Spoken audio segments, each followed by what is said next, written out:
E aí, povo de Deus, seja todo mundo bem-vindo ao canal. E no vídeo de hoje nós iremos aí dar continuidade e também dar início no livro de Neemias, capítulo 1 e 2. Vida de oração e serviço de Neemias. Palavra de Neemias, filho de Acalias, no mês Quisleu, isto é, entre novembro e dezembro, no 20º ano do reinado de Artaxerxes, quando me encontrava na capital do Império Persa, Suzã. Anani, um de meus irmãos, veio de Judá com mais alguns homens, indagando-lhe pelos judeus que haviam voltado, os que sobreviveram ao cativeiro e a respeito de Jerusalém.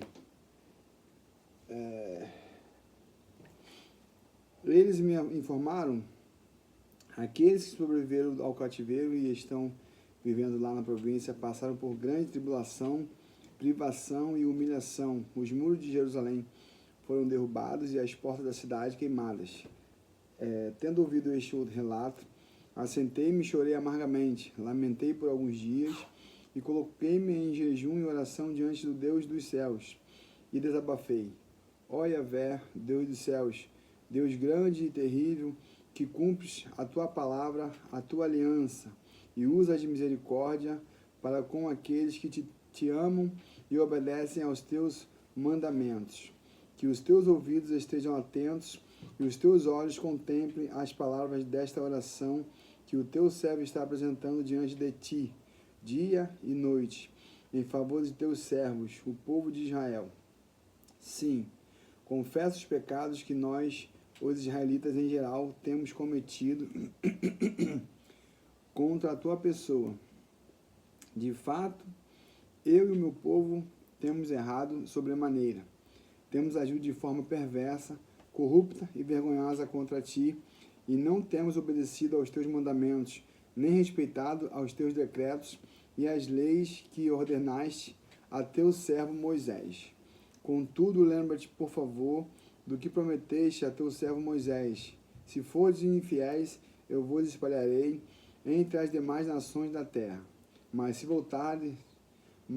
voltardes para mim e obedecerdes aos meus mandamentos e os praticardes com amor, ainda que os vossos exilados estejam dispersos pelos lugares mais longínquos debaixo do céu, de lá os reunirei e os congregarei no lugar que escolhi para fazer habitar o meu nome.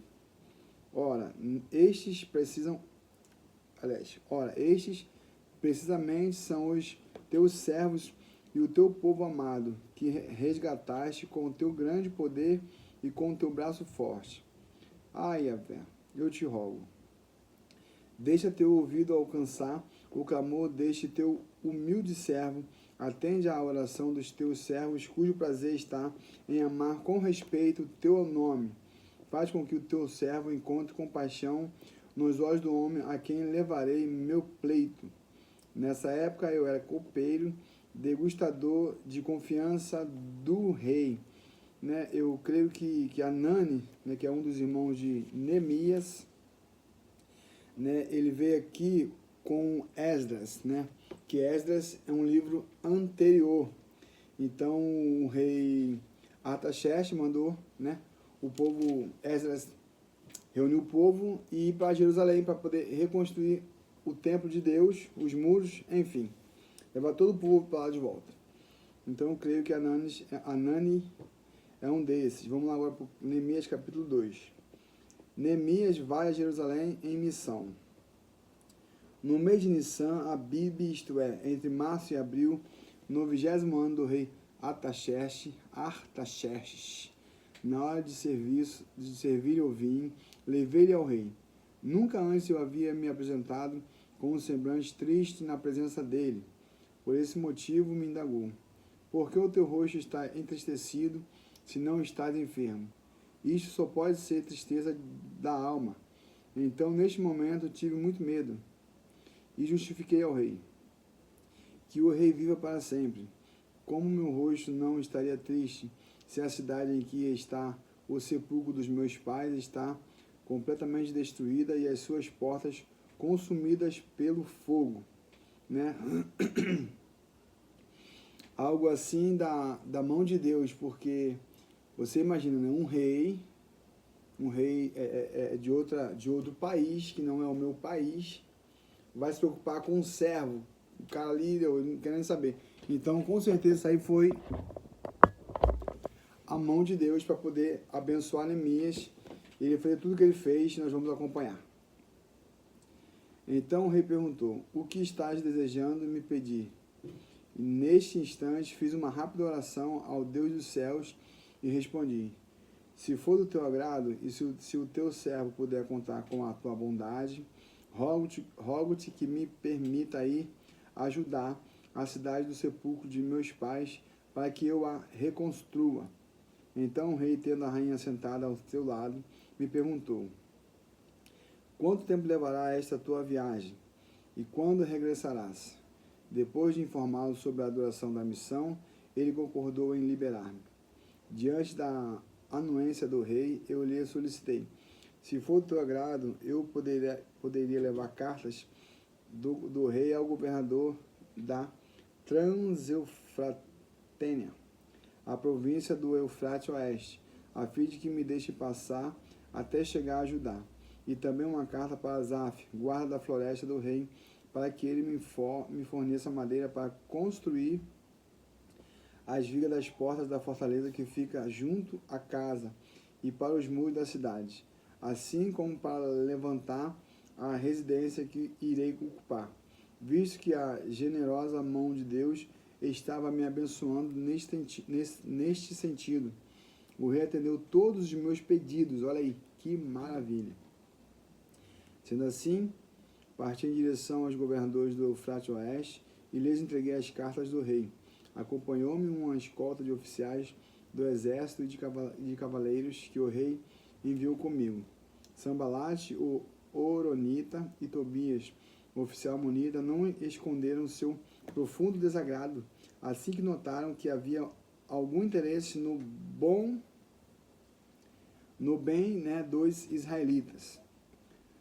A avaliação dos muros de Jerusalém. Agora ele chegou em Jerusalém e ele vai avaliar ali os muros de Jerusalém para saber como é que está ali a situação. Vamos acompanhar. Cheguei a Jerusalém e depois de 3 dias de permanência na cidade, levantei-me durante a noite e saí com alguns dos meus amigos.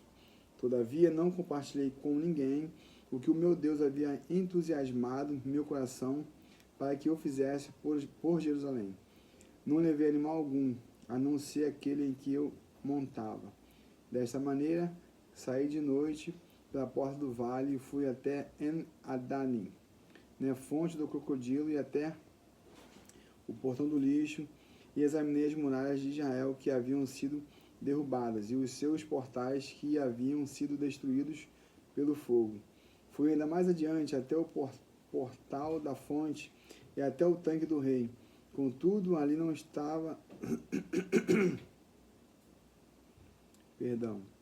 Contudo, ali não havia sequer espaço para que o animal que eu montava pudesse passar. Por isso decidi subir o vale, ainda de noite, avaliando o estado dos muros. Finalmente, tornei a entrar pela porta do vale. Os oficiais não ficaram sabendo ainda aonde eu tinha ido, pois até então eu nada havia revelado aos judeus, aos sacerdotes, aos nobres, aos oficiais. Pode falar. E aos demais sobre a obra que iriam realizar. Então eu lhes disse: vede a deploração e humilhação e a humilhante situação em que nós encontramos, como toda a cidade de Jerusalém está em ruínas e suas portas devastadas pelo fogo. Vinde, vamos reconstruir os muros de Jerusalém, para que não passemos mais vergonha. Também lhes revelei como Deus tinha sido misericordioso comigo e tudo quanto o rei me havia declarado. Diante disso, eles exclamaram: levantemo-nos, pois, e reconstruamos nossas muralhas. E, cheios de ânimo, fortaleceram suas mãos para a realização desse bom projeto. No entanto, quando Sambalate, o Horonita, Tobias, oficial amonita, e Gesem, o árabe, tomaram conhecimento desses fatos, zombaram de nós, desprezamos e questionaram. O que é que isso está tentando? O que é isto que estáis tentando fazer? Quereis rebelar-vos contra o vosso rei? Afirmei-lhes então, o Deus dos céus é quem fará com que sejamos bem-aventurados e nos dará sucesso nessa obra. E nós, seus servos, apenas nos levantaremos e trabalharemos.